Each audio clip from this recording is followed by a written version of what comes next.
Chers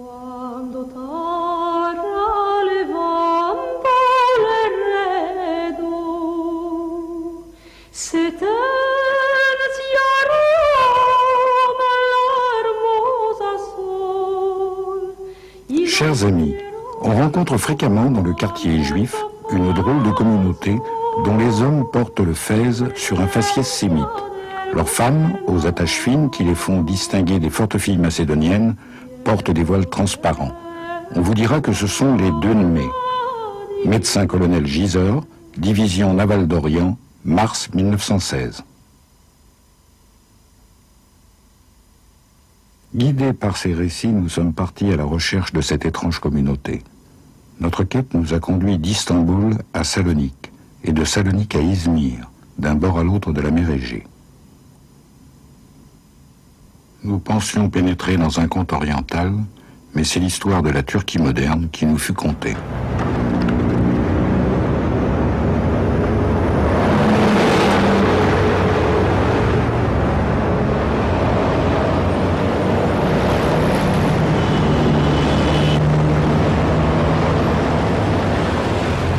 Les écrits sur lesquels nous nous appuyons décrivent les Dönmé comme une secte secrète, pratiquant un judaïsme caché et perverti, sous une apparence musulmane. Dès notre arrivée à Istanbul, de multiples et extravagantes rumeurs nous parviennent de leur sujet. They are secret Jews. They always marry among themselves. I heard about these orgies that they were having between couples together. They do it within the family, even with children and parents involved. Pour la plupart des commerçants, on dit qu'ils sont un peu radins, c'est considéré comme naturel.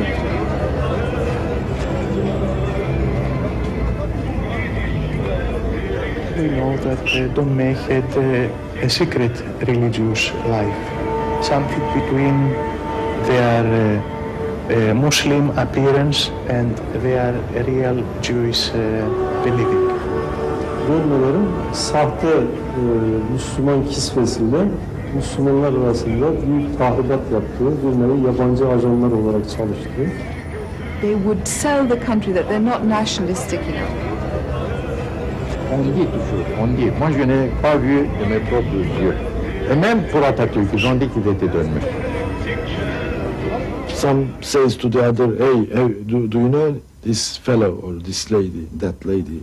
They are Dönmez. And really? And what? How? And he says, I know, I heard. And so it gives fuel to rumors. Therefore, it's never investigated thoroughly. What Dönmé is, if it's a good thing or a bad thing, and it's not discussed. It has always become a subject of whispers and rumors.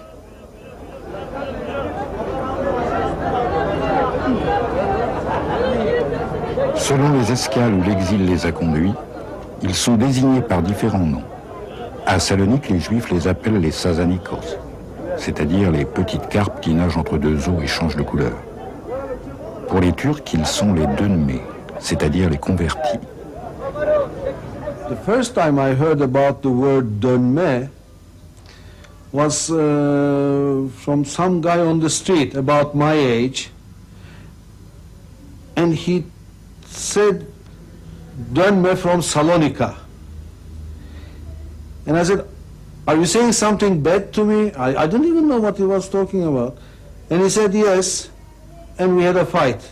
When my mother told me that we came from a family who had converted from Judaism to Islam in, 1666, she told me a little, but not much. I mean, she didn't tell me anything. She only said that we lived like Muslims on the outside, but her grandmother, her mother or grandmother, kept some Jewish customs, but I don't know what they kept.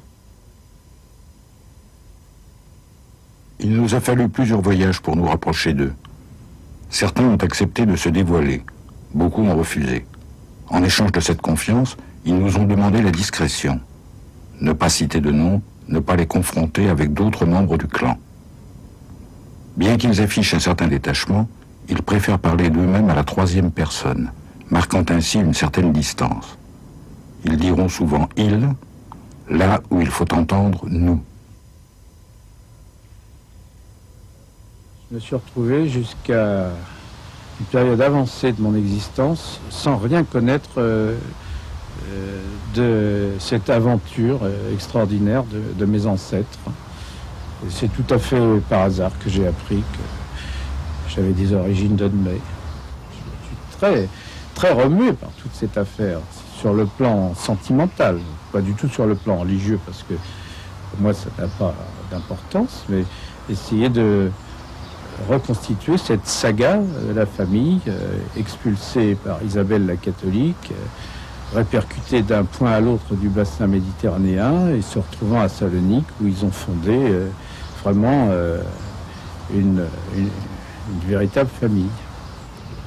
Ce qui m'a le plus étonné, c'est cette espèce de chape du secret qui m'a laissé entendre que pendant plusieurs générations, cette famille a vécu dans la terreur qu'on découvre ses véritables origines et que il y avait vraiment un sens de la clandestinité qui était poussé au maximum, et seul le chef de famille détenait le secret et le transmettait vraiment quand il ne pouvait plus faire autrement.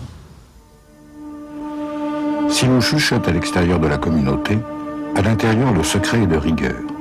Les jeunes gens apprennent tardivement et par hasard leurs origines, rarement avant 18 ans.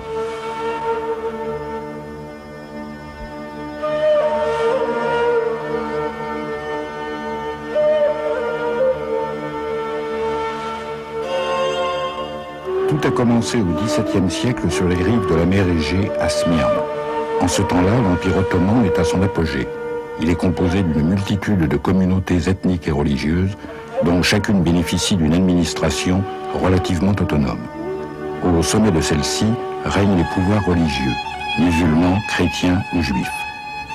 Alors qu'il officie à l'âge de 20 ans dans une synagogue, Sabbatai Zevi, jeune rabbin de Smyrne, annonce que sont venus les temps messianiques et qu'il est le Rédempteur attendu. Le récit des miracles qu'il accomplit alors se répand à travers toute l'Europe. On dit qu'un parfum suave émanait de son corps et embaumait l'air autour de lui, et qu'une lumière céleste irradiait de sa personne.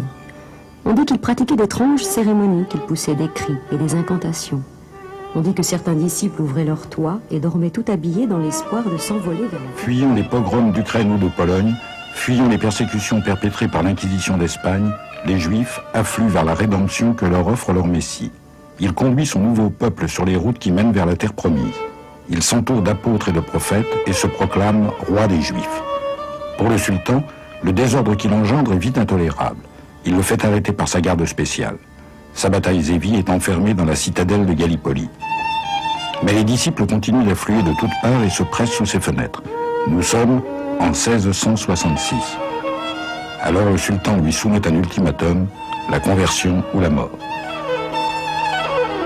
Sabbatai Zevi a prêché une nouvelle philosophie juive, une nouvelle interprétation de la philosophie juive. Et quand il a déclaré que c'était lui le Messie, puisqu'il avait un nouveau message, ce qui n'était pas rare au judaïsme, et aussi dans la chrétienté, pendant les crises différentes, et les Juifs d'Izmir l'ont chassé, ce qui est très connu. Lui, il est venu à Thessalonique, à Salonique-Othon, et il a commencé à prêcher dans une synagogue, c'est-à-dire dans une communauté qui s'appelait Shalom. Elle n'avait pas un nom d'origine d'une ville comme les autres, comme Majorca ou Varnac, ou alors les autres communautés, les autres synagogues juives qu'il y avait ici, parce qu'elle était mixte. Elle était composée de gens de différentes provenances. Pour la plupart, pour commencer, bien installés et riches, des maranos, c'est-à-dire des conversos, c'est-à-dire des juifs qui ont déjà été des chrétiens, ils se sont réintroduits au judaïsme. Il a prêché pendant 10 ans, avant qu'il se redéclare qu'il était le vrai Messie. À ce temps-là, il y a eu une crise énorme dans la communauté, qui était une communauté, même dans la crise, c'est-à-dire une présence juive très très forte, et avait des relations très favorables avec le gouvernement ottoman. Et le grand rabbin, ou alors le rabbin, ont fait appel au gouvernement ottoman et on dit que cet homme a créé une crise idéologique dans la communauté et que les gens ne travaillaient plus, il étudiait que les textes mystiques avec Shabtai Tzvi, il le suivait partout et ça accélérait encore la crise. Alors, le gouvernement ottoman a arrêté Shabtai Tzvi et ils étaient prêts de l'exécuter quand